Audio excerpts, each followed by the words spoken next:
betul-betul diolah semacam ketakutan, bercampur dengan oportunisme, bercampur dengan pragmatisme. Jadi kita lihat bagaimana media itu akhirnya melumpuhkan demokrasi.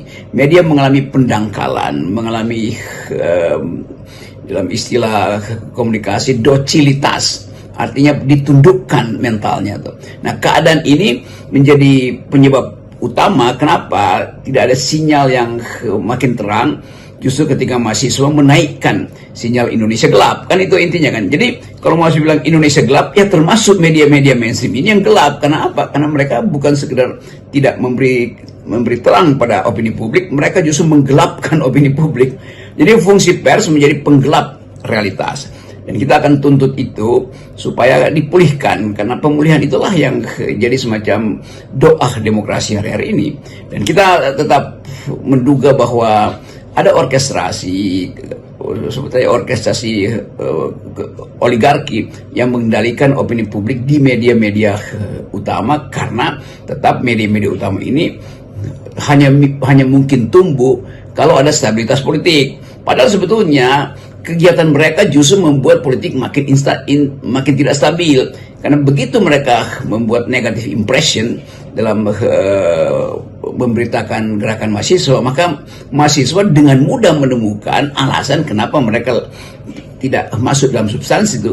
Kenapa media-media yang seharusnya cukup memberitakan secara netral, bahkan tidak mau bersifat netral. Mereka hanya ingin mengeksploitasi bagian yang seolah-olah keburukan dari gerakan ini. Ya kalau media-media yang biasa disewa oleh buzzer itu ya biasa aja tuh. Kita tahu bahwa di belakang media itu ya orang-orang partai pendukung rejim kan, pendukung Jokowi terutama tuh. Itu nggak ada soal tuh. Tetapi kalau media mainstream seperti CNN misalnya, akhirnya terintip dan kepergok oleh mata netizen, itu artinya memalukan. Dan apologi dari CNN itu betul-betul makin membuat mereka terpojok tuh, karena yang mereka bela justru ada kedunguan mereka tuh. Dan itu saya kira yang harus kita lihat sebagai kecanggihan netizen untuk mengintip ruang redaksi yang dikendalikan secara hegemoni oleh persatuan modal dan kekuasaan.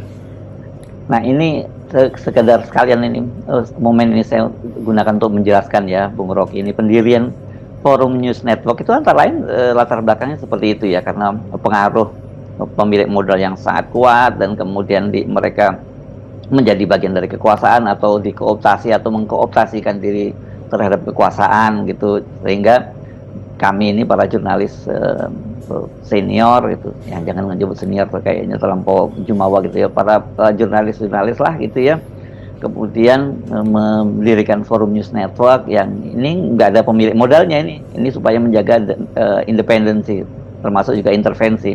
Nah, tetapi kalau kita mengamati kondisi pers Indonesia yang saya maksud adalah media konvensional, ini saya tidak lagi menggunakan istilah media mainstream atau arus utama untuk media konvensional, karena sekarang ini kan arus utamanya justru adalah media sosial.